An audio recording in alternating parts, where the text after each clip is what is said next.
Bafé Gomis est titulaire, Ilan est titulaire, sans oublier Dimitri Payet, l'international espoir, et Pascal Feindouno. Du côté bordelais, on attendait peut-être Mikou sur le banc. Eh bien non, il est titulaire, il est même capitaine, mais Bordeaux va se faire bousculer dès les premières minutes avec un intenable et ancien bordelais, justement Pascal Feindouno, le centre ici, et ce ballon qui est tout près d'être repris tout simplement par Bafé Gomis. Chalmé a eu chaud, Valverde qui remplace Ramé, suspendu également. En tout cas, Saint-Etienne montre le tempo. Beaucoup d'erreurs de relance côté bordelais. Ils se font chipper le ballon ici par les Stéphanois. Ilan est servi par Payet, mais la frappe du Brésilien stéphanois est un petit peu dévissée ici face au but de Mathieu Valverde, dont c'est le 4e match en Ligue 1 simplement. Regardez de quoi frissonner, même sur le banc stéphanois. Laurent Rousset pensait à l'ouverture du score. Peu de corners, mais en voici un intéressant avec Pascal Feindouno. Valverde passe au travers, et derrière c'est Nivaldo qui était tout près de placer sa tête.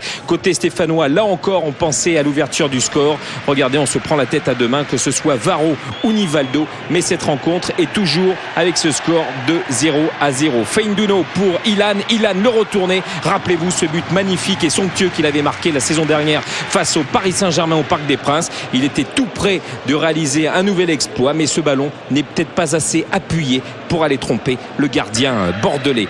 Bordeaux, justement, les voici sur coup de pied arrêté avec Wendel ici qui tente sa chance façon Roberto Carlos. Wendel face à Jeannot qui détourne. Derrière, Fernando avait suivi, Jussier avait suivi, mais rien n'y fait. Ce ballon sera au-dessus. C'est certainement la plus grosse et nette occasion de cette première période à l'actif des hommes de Laurent Blanc.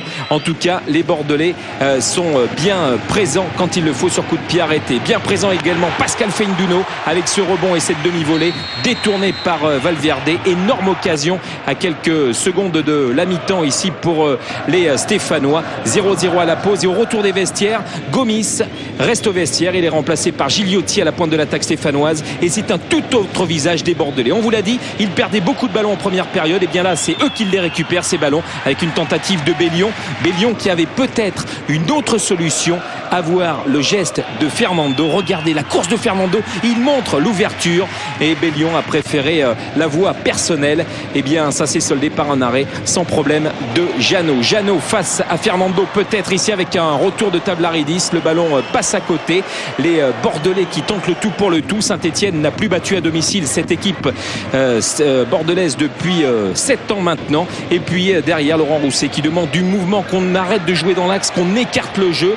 Les Stéphanois y parviennent. Matuidi laisse filer ce ballon pour Pascal Feindouno qui décoche un tir ici. Ce sera la dernière occasion de cette rencontre. 0-0 score final à Geoffroy Guichard. Il y a des bons 0-0, c'en est un ce soir. Et du côté des supporters, regardez bien, on pense déjà à ça. Une bonne saison commence par une victoire à Lyon. Le derby lyonnais, c'est le week-end prochain, c'est dimanche en direct sur Canal. En attendant, deux hommes se saluent, deux hommes qui sont quand même satisfaits, à commencer par Laurent Blanc ici, qui va retourner au vestiaire, satisfait de ce partage des points à Geoffroy Guichard. C'est évident qu'après avoir perdu 3 points chez nous contre le Mans, il était important d'avoir une réaction positive, et je pense qu'en deuxième mi-temps, les garçons ont eu une réaction très positive. Dans la mesure où, n'oublions pas qu'il y a 3 jours, on a joué à 10 pendant 1h15, donc il y a eu beaucoup d'énergie dépensée.